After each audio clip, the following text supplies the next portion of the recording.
talk about the receiving weapons.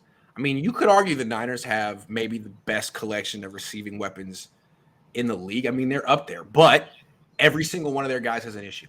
Yeah. Deebo, I mean, all of them. I mean, is Deebo happy with his usage? Is Deebo going to be happy with the contract that he gets, or is he going to be 1 foot in, 1 foot out? You got to question his maturity to an extent, and I think him showing up to minicamp is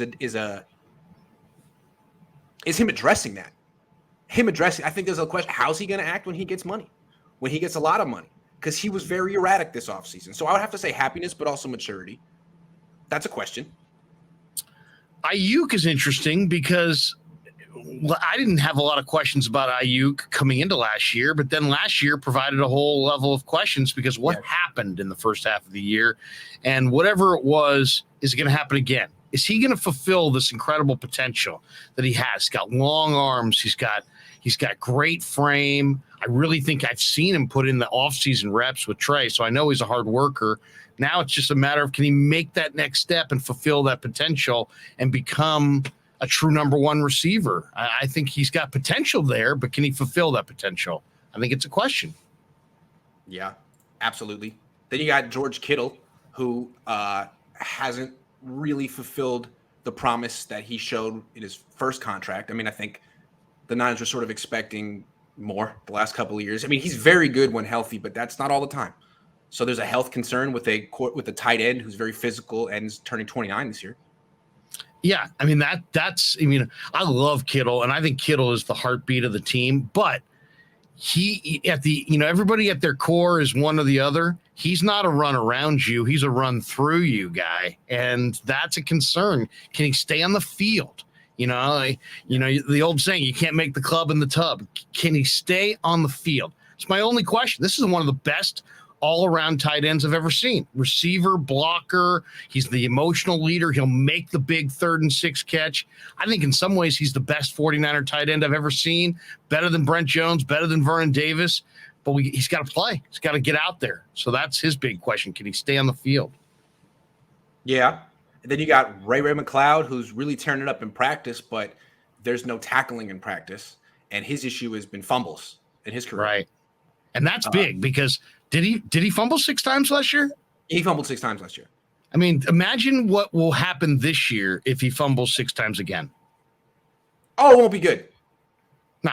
He'll be Niner fans, internationally will be, the Ray McCloud will be the international symbol of fumbling. I mean, it's just he can't fumble 6 times I don't think Shanahan would give him an opportunity to fumble 6 times. Right. And then you got Jawan Jennings, who's had durability issues, and you have Danny Gray, who's hurt right now. So, in your opinion, which of those issues is the biggest issue facing the Niners this year?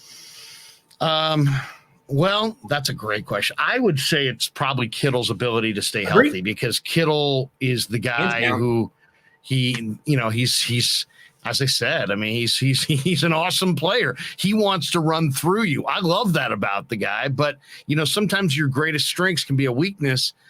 When I look at that depth chart, I don't see number 2 and number 3 and number 4 that are anything close to George Kittle. So that means there's a dramatic step down if he's not on the field. So I hope he recognizes that. Hope they recognize that and just try to, preserve him a little bit this year. He's also the oldest of their receivers. And it's not that he's old, but I mean, almost 29. At a certain point, he's so reliant on speed. We saw it happen with Vernon Davis. They go from being elite to almost not a non-impact player overnight. I don't know if it's going to happen with him, but I'm nervous. Also, I think the runner-up has got to be Deebo, just because he's so important. I mean, he's the team. And if he can't replicate what he did last year, if he's not in the same shape, not in the same frame of mind, if there's anything different about his approach, the Niners suffer big time, because they need the Deebo they had last year. They need him to do that again as many times in a row as possible, like Jerry Rice used to do. If that was a one-time off thing, he can't replicate it for whatever reason, that's a big problem for the 49ers, especially if they give him an extension this offseason. I'm not sure what to think of Deebo, because, I really thought he was a guy who was going to have soft tissue injuries his whole career. And then last year, whatever he did last year in the offseason to get ready worked. And so whatever he did last year, Do that I again. hope he does it this year. Yeah. Because to me, if he's ready to roll, I feel really good about their chances. I mean, he's a borderline outside MVP type guy. He's dynamic, and they used him a ton. I think his usage, how he's utilized, is going to be a big part of it this year. And our Niner fans going to be calling for run Deebo. And he's going to be saying, hey, guys, don't run me. I think that's a concern. I think it's pretty clear that it's a concern. He wants to be used as a wide receiver. So can they develop a dynamic enough rushing attack without him so they can use him that way? Yeah, and can they sign him to a contract so that he and Deebo and Trey Lance can get on the field and play together? It's kind of important. Yeah. Suki Pazuki says, why was there so much hype around Tim Rattay? There was never. Was there hype around Tim Rattay? Maybe at his house. I don't know. Not that I remember. He was prolific at Louisiana Tech. I'll say that. He put up big numbers and a heavy passing offense, if I remember.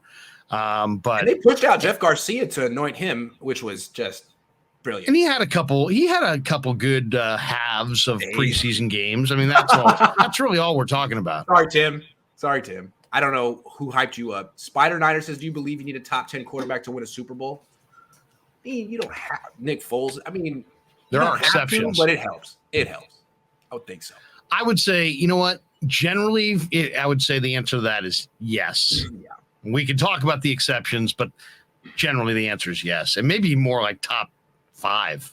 Might not be top 10. Yeah, and the exceptions generally had quarterbacks who elevated their play and played like top 10 quarterbacks in the playoffs or in the Super Bowl. Like Nick Foles was great that year in the playoffs. Joe Flacco was great that year in the playoffs. Yeah. Trent Dilfer wasn't, but usually you need a guy who's a top 10 quarterback or playing like it. I just look at the Rams. They were knocking on the door with Jared Goff, who's not a top 10 quarterback. Got Matthew Stafford, is a top 10 quarterback. Boom. Yeah. Champions. So you got it. That's it. That's well said. Is you either got to be a top 10 guy or you just got to be hot. You got to really hit that, because Flacco really wasn't, but that year he was. At that point he was. Didn't he beat Brady in the playoffs that year? Yeah. I think he did.